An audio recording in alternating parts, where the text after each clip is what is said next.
네, 안녕하십니까. 유한타증권 최남권 연구원입니다. 오늘은 한화 2분기 리뷰랑 그리고 지배구조 개편에 대해서 간단하게 설명을 드리도록 하겠습니다. 먼저 2분기 실적에 대한 리뷰를 해보겠습니다. 2분기 실적을 보시면 상당히 잘 나왔습니다. 매출액은 전년 동기 대비 19.8% 성장을 한 15.1조 원 기록을 했고요. 영업이익은 전년 동기 대비 18.9% 성장한 9,146억 원을 기록을 했습니다. 컨센서스 대비해서 매출액은 13% 상회를 했고 영업이익은 69% 상회를 했습니다.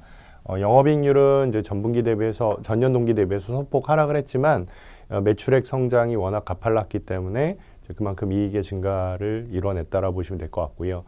영업이익의 증가는 한화건설의 영업이익 괜찮았고요. 하나솔루션 쪽에 기여가 컸었던 것으로 파악이 됩니다.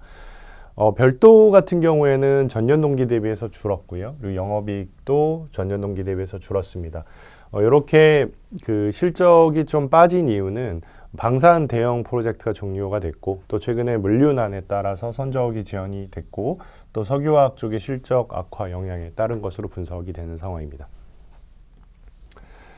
이제 최근에 그 주 한화랑 한화 에어로스페이스 쪽 주가가 상당히 좋습니다. 그 이유는 그룹의 방산 부분 통합을 포함한 대대적인 사업 재편 때문이라고 보고 있는데요. 간단하게 설명을 드리면 주 한화 같은 경우에는 기존의 자체 사업 중에 하나였던 방산 부분에 대한 물적 분할을 합니다. 그래서 그 물적 분할이 된 신설이 된 방산 부분 회사를 한화 에어로스페이스 쪽으로 매각을 할 계획이고요. 반대로 그 주하나는 한화 에어로스페이스의 100% 자회사인 한화정밀기계를 인수를 할 예정입니다. 이 과정에서 방산 부분을 7,860억 원에 처분을 할 예정이고요. 한화정밀기계랑 한화상업설비 인수에 5,600억 지출을 확정을 한 상황입니다. 그런 이제 그 상호 간의 그 자회사 인수 매각 외에도 주 하나는 한화건설과의 합병을 예정을 하고 있고요. 결론적으로 한화건설과의 합병 그리고 한화정밀기계에 대한 인수를 통해서 이제 주 하나는 소재, 장비, 인프라 부분으로 사업을 전문화를 하고 성장성을 확보하겠다는 계획을 갖고 있습니다. 중장기적으로는 반도체 공정장비 분야의 전문업체로 변신을 하겠다라는 청사진을 제시했습니다. 반대로 한화 에어로스페이스 같은 경우에는 이제 기존의 한화 정밀기계를 매각을 하고 동시에 주하나로부터 방산 부분에 대한 인수를 통해서 조금 더 방산 전문 업체로 거듭나는 그런 부분을 계획을 하고 있고요. 이런 그 변화를 통해서 한화 에어로스페이스는 좀 기업의 규모를 키우고 그리고 시너지 효과를 낼 수 있는 기대를 가져갈 수 있겠다 정리할 수 있겠습니다. 그런 어떤 좋은 부분에도 불구하고 목표 주가는 다소 하향 조정을 했습니다. 그 이유는 아무래도 지주회사다 보니까 NAV를 보지 않을 수가 없는데 그 자회사에 대한 지분가치 하락을 반영을 해서 목표 주가를 다소 조정을 했다라고 보시면 될 것 같습니다. 어쨌든 이제 주 하나를 보는 관점에서는 이제 과거에 보던 시각보다는 조금 더 긍정적으로 보셔도 될 것 같은데요. 이제 그 이유는 이런 지배구조 개편에 따른 사업의 효율화를 기대해 볼 수 있다. 또 성장성에 대한 부분을 추가로 기대할 수 있다라고 보고 있습니다. 이번 구조 개편을 통해서 기대되는 점은 이제 크게 두 가지입니다.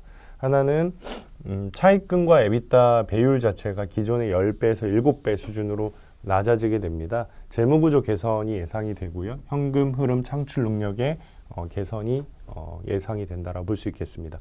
또 하나는 한화건설과의 그 합병을 통해 가지고 그 별도 실적의 개선을 예상을 하고 있는데요.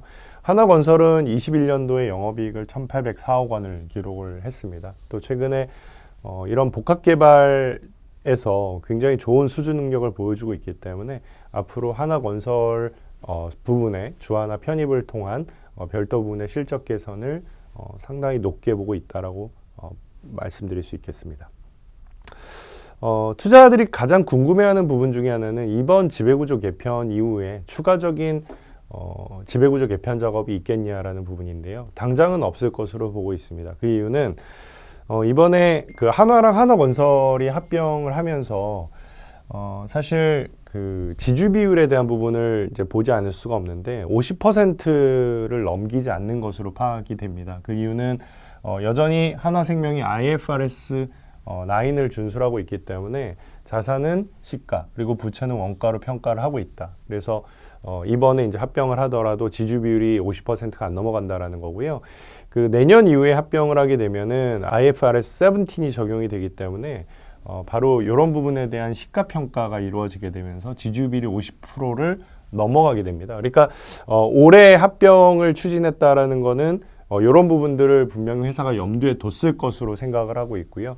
당연히 지주사 전환에 대한 부분을 고려했을 거다. 그렇다면 당장 지주사 전환에 대한 가능성은 좀 높지 않다라고 판단을 하고 있습니다. 예, 이상으로 한화의 2분기 실적에 대한 리뷰랑 그리고 지배구조 개편에 대한 의미에 대해서 간단하게 설명을 드렸습니다. 경청해 주셔서 감사합니다.